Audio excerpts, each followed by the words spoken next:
आज अपने नेता के समक्ष यहाँ जंतर मंतर के जो भी प्रभारी होंगे उनको हम ज्ञापन देने का काम करेंगे और इस ज्ञापन के माध्यम से कोटे में कोटा निर्धारित कराने और वर्तमान परिस्थितियों में तत्काल महिला आरक्षण लागू कराने की मांग को बुलंद करेंगे। इन्हीं बातों के साथ अपनी बात को समाप्त करते हैं। जय अपना दल, नमो बुद्धाय, देश का बल। बहुत बहुत धन्यवाद आदरणीय श्री गगन प्रकाश यादव जी। आदरणीय साथियों, हमारे बीच में विधि मंच के माननीय प्रदेश अध्यक्ष आदरणीय श्री रामशिला पटेल जी हैं। मैं उनसे गुजारिश करूंगा कि आप आएं और कम शब्दों में हम लोगों के बीच में हम लोगों को आशीर्वाद दें। श्री रामशिला पटेल जी, जोरदार ताली बजा के आप लोग स्वागत करें श्री रामशिला पटेल जी।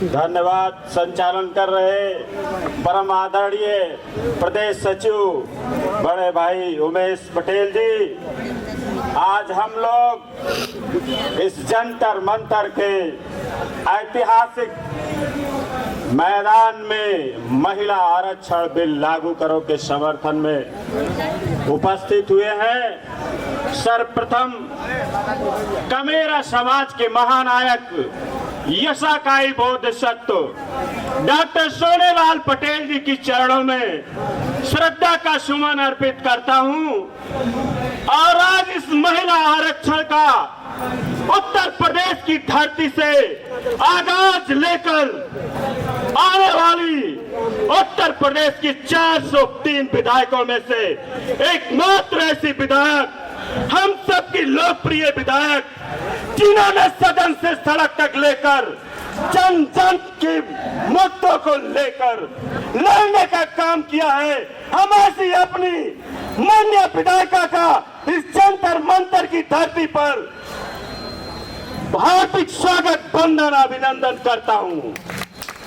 सम्मानित साथियों, आज इस मंच पर उपस्थित हम अपने सभी मंचासीन राष्ट्रीय प्रदेश के सम्मानित पदाधिकारीगण, आप सबका भी तहे दिल से स्वागत करता हूं और उत्तर प्रदेश के विभिन्न जनपद और मंडल से आए हुए सभी सम्मानित जिला अध्यक्ष, मंडल अध्यक्ष और हमारी आदि आबादी महिला मंच जिला अध्यक्ष, आप सबका भी स्वागत, वंदन करता हूं और हमारे सामने खड़े नौजवान बुजुर्ग, पिता तुल्य बुजुर्ग महिलाओं, आप सबका भी तहे दिल से स्वागत, वंदन, अभिनंदन करता हूं। सम्मानित साथियों, ये आगाज डॉक्टर पल्लवी पटेल ने अगर आज इस जंतर मंतर पर आगाज किया है तो इस भारत सरकार को चेतावनी देना चाहता हूं, यहाँ की एलआईओ को चेतावनी देना चाहता हूं कि आज इस बात को नोट कर लेना और सरकार को ये संदेशा पहुंचा देना कि ये कोटा में कोटा आरक्षण तत्काल सुनिश्चित कर देना, नहीं तो ये आंदोलन आखिरी आंदोलन नहीं होगा। इस भारत की उत्तर प्रदेश से लेकर के सभी प्रदेशों में इस आंदोलन को चलाया जाएगा और इस आतंकवादी सरकार को नेशनल नाबूद कर आने वाले चुनाव में इस देश से बाहर का रास्ता दिखाने का काम करेंगे। आवश्यकताएं हैं, उसके प्रति अपनी संवेदनशीलता को बढ़ाते हुए लोकतंत्र को मजबूत बनाने की उस कदम और उस देश की तरफ बढ़ गए जो बात करता है इस देश की आधी आबादी को उसकी भागीदारी दे करके आगे बढ़ाने की, उस उद्देश्य की तरफ बढ़ गए जो बात करती है इस देश की आधी आबादी जो लैंगिक रूढ़ियों के साथ बंधनों में बंधी हुई है, उसके पैरों में पड़ी उन बेड़ियों को तोड़ने की।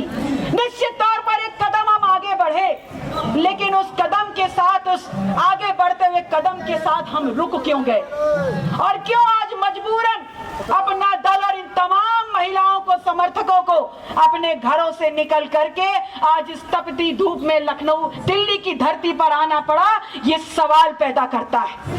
आज हम इस धरती पर इसलिए आए हैं क्योंकि सरकार जानते हुए भी हमारी जो मांग है उसको कहीं ना कहीं अनसुनी करने का काम कर रही है। आज इस मंच के माध्यम से अपनी 3 सूत्रीय मांग जो हम लेकर आए हैं वो आपके सामने दोहराते हुए इस प्रशासन के माध्यम से इस गूंगी बहरी सरकार के कान में डालने का काम करेंगे। हमारी पहली मांग ये है कि इस देश की वर्तमान स्थितियों में जितनी भी लोकसभा और विधानसभा की सीटें हैं उसमें पारित हो चुके उसमें नोटिफाई हो चुके उस 33% आरक्षण को तत्काल प्रभाव से लागू किया जाए। हमारी दूसरी मांग ये है कि रिजर्वेशन और अवसर का प्रावधान उस समाज, उस वंचित वर्ग के लिए है जो कहीं ना कहीं समाज की मुख्य धारा से कोसों पीछे छूट गया है। हमारी दूसरी मांग ये है कि जो समाज इस प्रगतिशील देश में कहीं पीछे छूट गया है, इस 33% महिला आरक्षण जो लागू होना है उसमें आप वंचित वर्ग, पिछड़ा समाज, दलित समाज, आदिवासी समाज की महिलाओं के कोटे को घोषित करिए। We demand quota within quota in महिला रिजर्वेशन, और उस कोटे को आप घोषित करते हुए अविलंब उसको लागू करने का काम करिए। हमारी तीसरी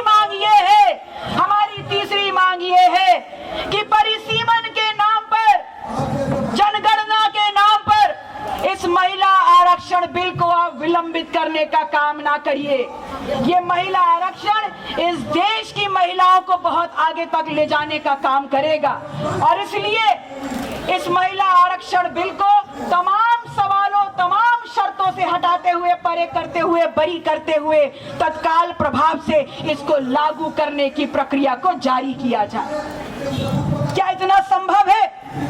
क्या इतना असंभव है कि ये तमाम जो प्रक्रिया, जो तमाम मांगे देश की आधी आबादी की हैं, वो लागू नहीं की जा सकती या लागू नहीं करी जानी चाहिए?